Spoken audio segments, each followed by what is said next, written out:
All right, guys. One of the things that I'd mentioned is that when it comes to the Laplace transform, there are various things, various types of functions that we can actually perform the Laplace transform on.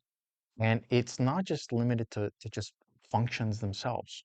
Things like uh, monomials, functions of t like t squared or t to the fifth, sinusoids like sine uh, 20 pi t kind of a thing.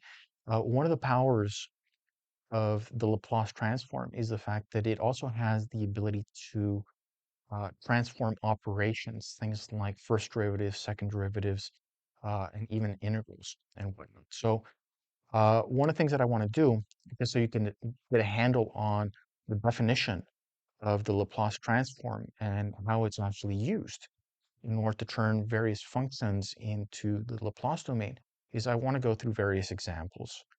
Um, so here this is going to be functional transforms.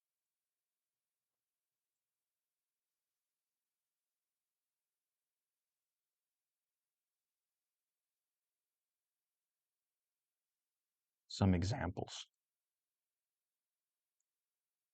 And for my first example, one of the things that I want to do is I'm going to turn the simplest function that you can think of, number one, which is in the time domain. In other words, it's a constant. So given this, find the Laplace transform of f15, right? Keep in mind that we're going to go through some examples so that you get a handle on the types of functions that you can expect to see once you actually start doing these Laplace transforms, but also keep in mind that many of the more common types of functions and their corresponding Laplace transforms can actually be found on tables. So as engineers, this won't be the first time, and it definitely won't be the last time that you actually get a chance to use tables. So tables are going to be very handy when it comes to finding the Laplace transforms of various types of functions. But just to remind you, we have a definition of a Laplace transform, and the Laplace transform, oops, of the function f of t, and this is the unilateral transform, is the integral from 0 to infinity of e to the minus st times f of t dt, right? And this is going to give us a new function, which we're going to call capital F in the Laplace domain, which is a function of just the variable. So there's no t's in here anymore. Well, given the fact that we have f of t here, all we have to do is we actually have to plug it into the definition there. So let's actually go ahead and do that. So here, the Laplace transform of 1 is by definition the integral from 0 to infinity of e to the minus st times 1 dt. And notice that this is an integral that we can actually carry out, right? Notice that the variable here is right there. We're integrating with respect to t. And the variable is here on the side there. It practically, for all intents and purposes, it acts as a constant, right? So the integral of 1 times e to the st, it's a very simple integral. It is minus 1 over s times e minus st. And here we're going to plug in t is equal to 0, and t is going to be going towards infinity. Now, notice that I'm setting t equal to infinity.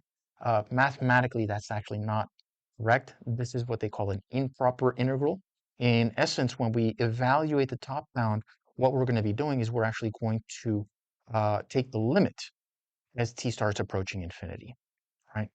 Now, if you take a close look, and again, keep in mind that this s stands mostly for a constant.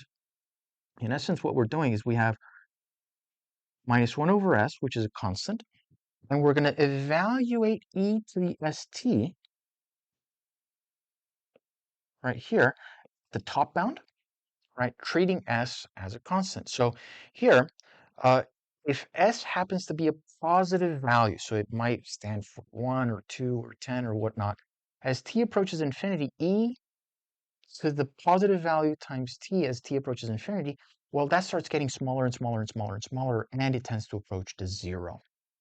However, notice that if s happens to be negative, any negative number, then that exponential, as t approaches infinity, it starts approaching infinity. So right off the bat, in evaluating this integral, one of the restrictions that we actually have is that s must be a strictly positive value. But if it happens to be a strictly positive value, then as that limit, as t approaches infinity, e to the minus st approaches 0. Right? It just disappears. And then what I'm going to do is I'm then going to plug in my bottom bound, which is at t equals 0. So here I have minus e to the minus s times 0, and e to the minus s times 0 is e to the 0. Well, that very happily happens to be 1. So what we're actually left with is 1 over s, 0 minus 1. Those minus signs cancel, and we're left with 1 over s. And again, keep in mind that there is a restriction here. For that limit to exist, it must be the case that s is greater than 0, right? Can't be equal to 0 either. Right? So our result is that the Laplace transform of 1, which is just a constant, is 1 over s. And just as promised, notice that what we end up with once we take the Laplace transform, all the t's have disappeared, and what we're left with is a new function, which is a function of the new variable, Laplace variable s. And we'll take a look at a few more examples here in a second.